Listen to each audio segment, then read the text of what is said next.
Hey y'all, good afternoon. Time has certainly changed, hasn't it? Now everything is out in the open. Harry writes Spear, Monique and her son are prowling all over the internet. Let me tell you something.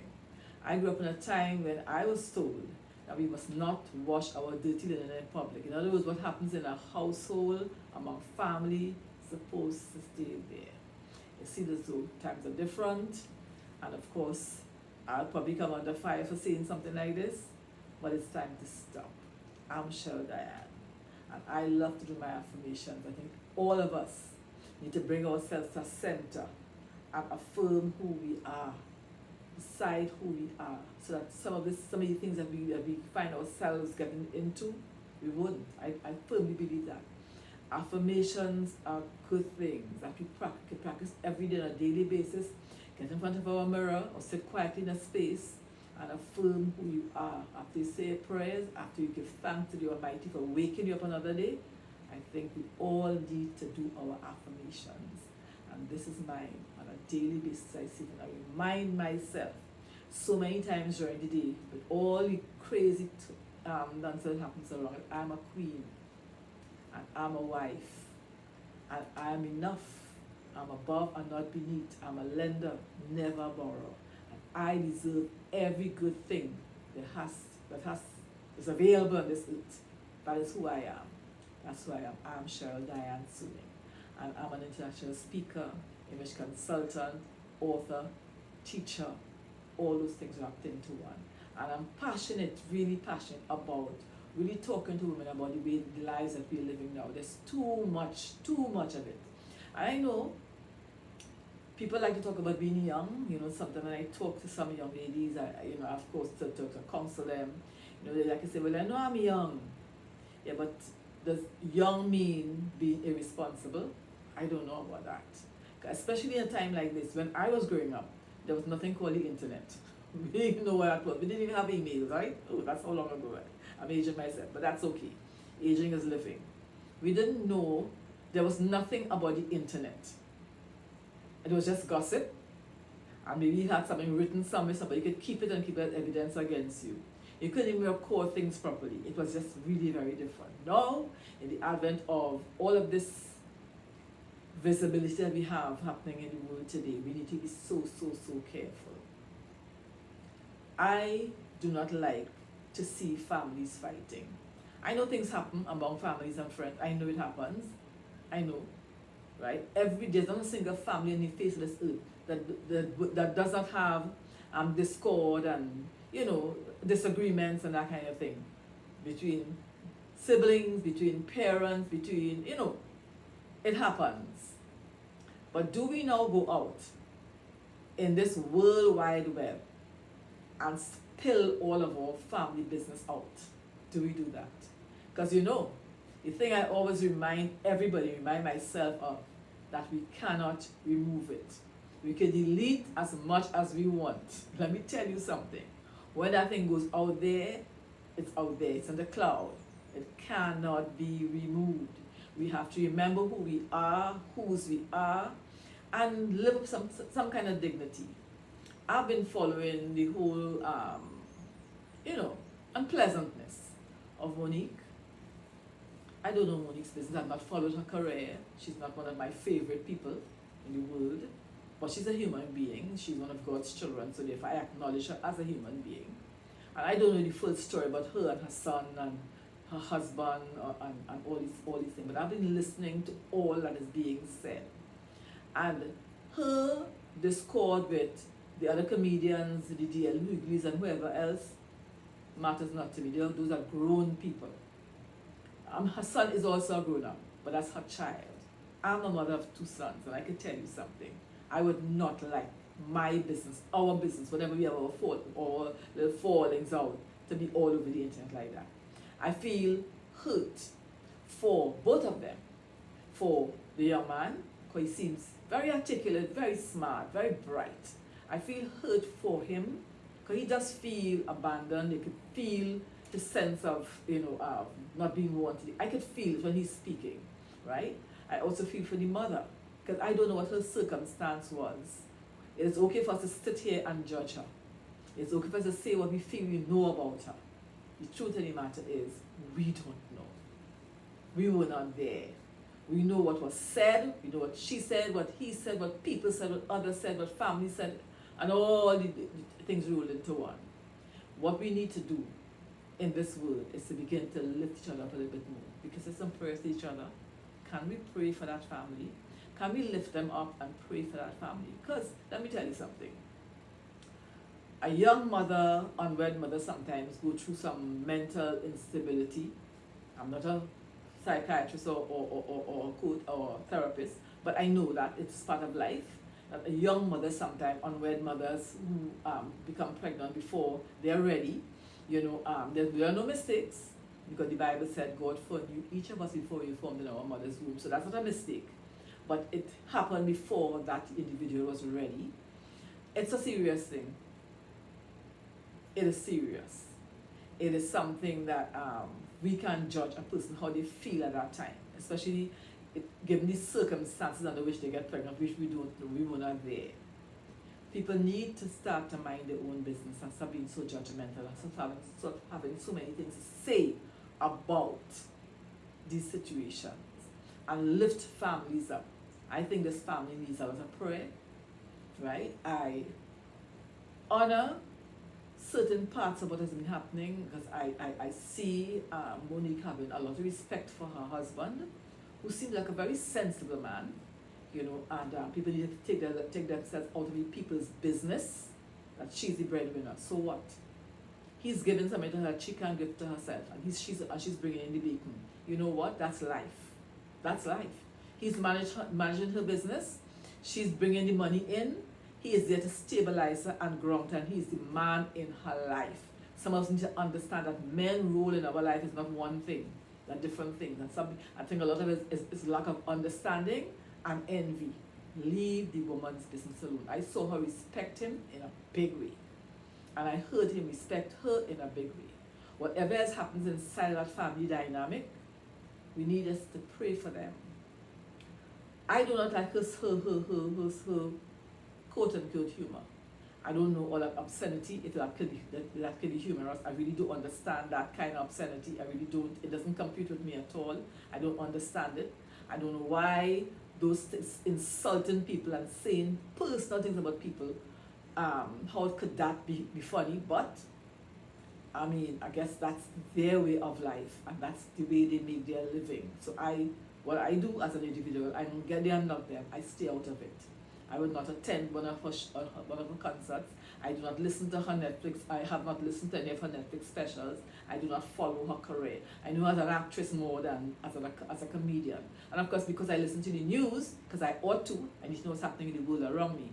I know about the little bit of discord that happened between herself and Oprah, and the payment plan at Netflix and Tyler Perry, and I did listen this last week here to the recording of Tyler apologizing to her and her family, which was a good thing. D.L. Hughes' response to her, I think, was ridiculous. He's a man, and to me, that was like a man bullying a woman. She didn't say anything that should have made him behave like that. But you know what? I'm not in their world. I'm not a part of their way of thinking, their way of doing things. That's not my lifestyle. I've chosen how I want to be, and they need to choose who they are, because God gave all of us freedom to choose who we want to be. But as women, I think we need to support other women, and we need to pray for her. Pray for her well-being. Pray for her, because she may be coming back with answers, but she could never feel good about her child getting on TikTok or anywhere else and saying things about her. She could never feel good about that. That could never be a good feeling. So even if she could makes her come back and her clap back and all the things, she can't feel good about it. So let's pray to rest. And those of us who have sense, pray for that family, right? Look at the good side of it.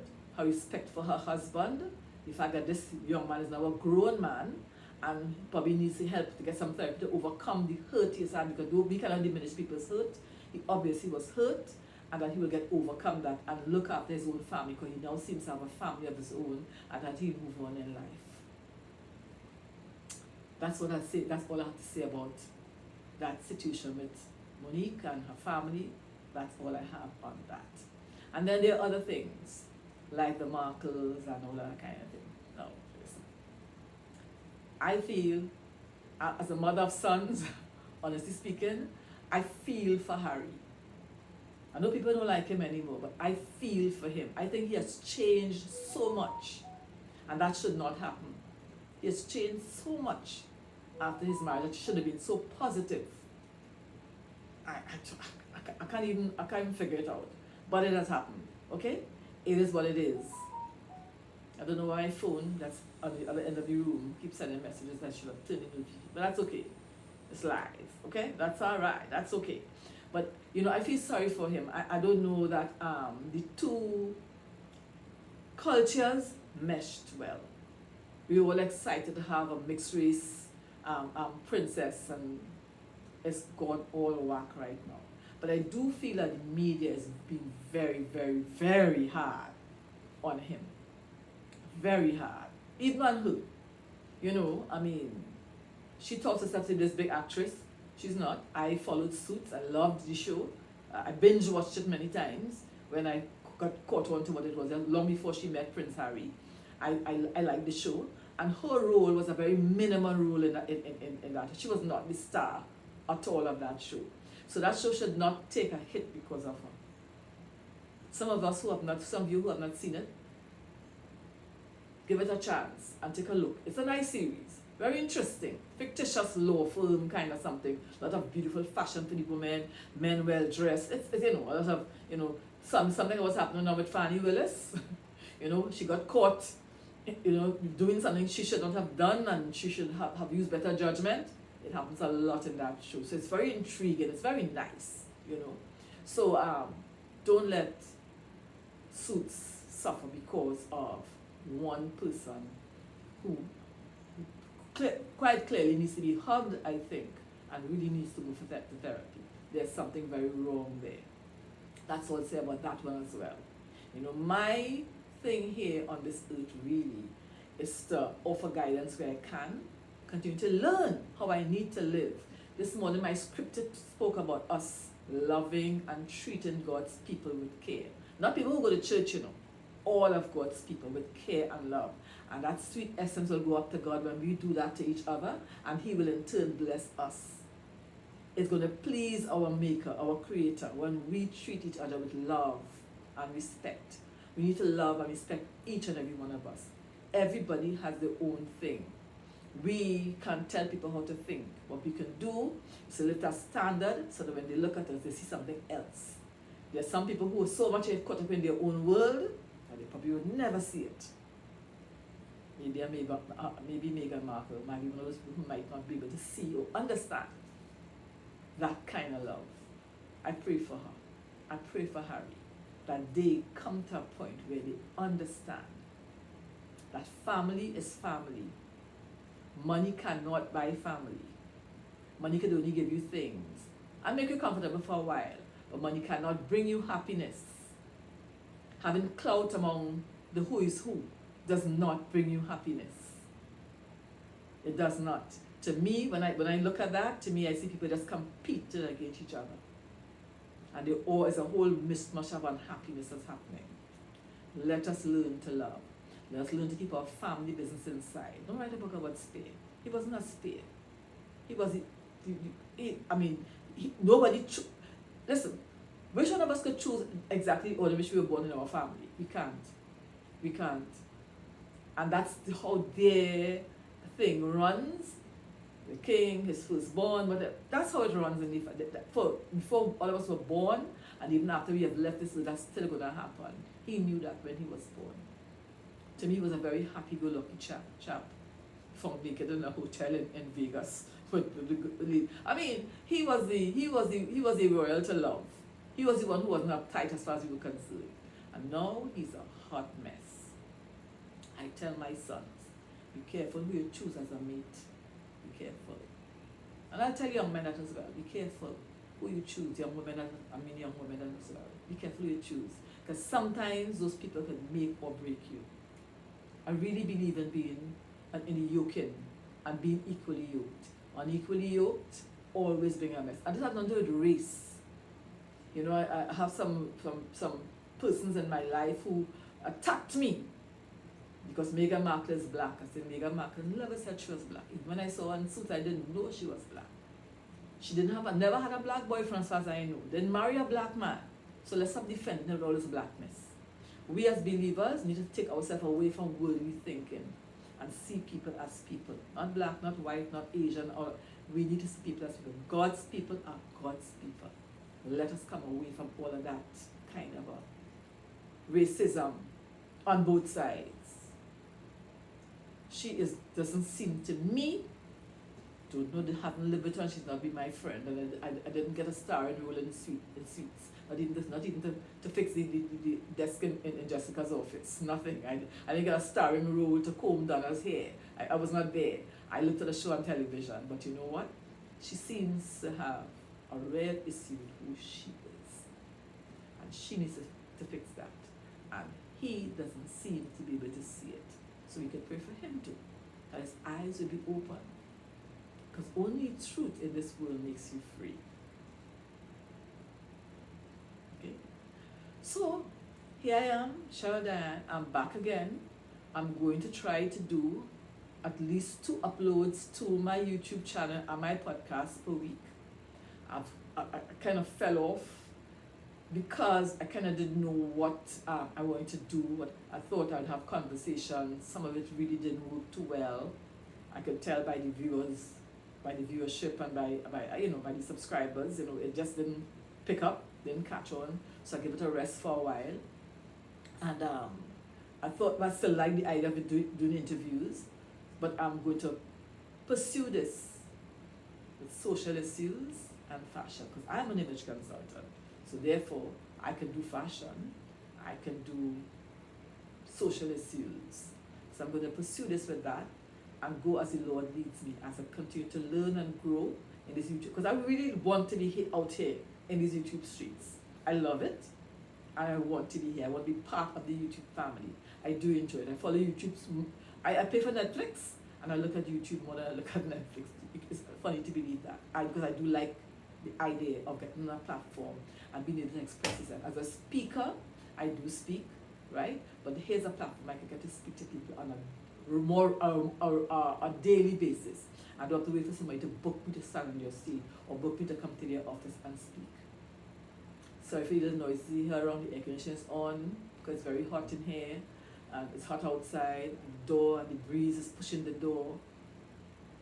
When you're doing videos, you hit, again, that's just breeze coming down a corridor. That's all that is, right? So here I am again. So I do hope that you will subscribe, like my content, please. That's what we need. Can't go forward if you don't like it. Subscribe, share with your friends, and let's do this thing. I'll see you all again the next time. Take care.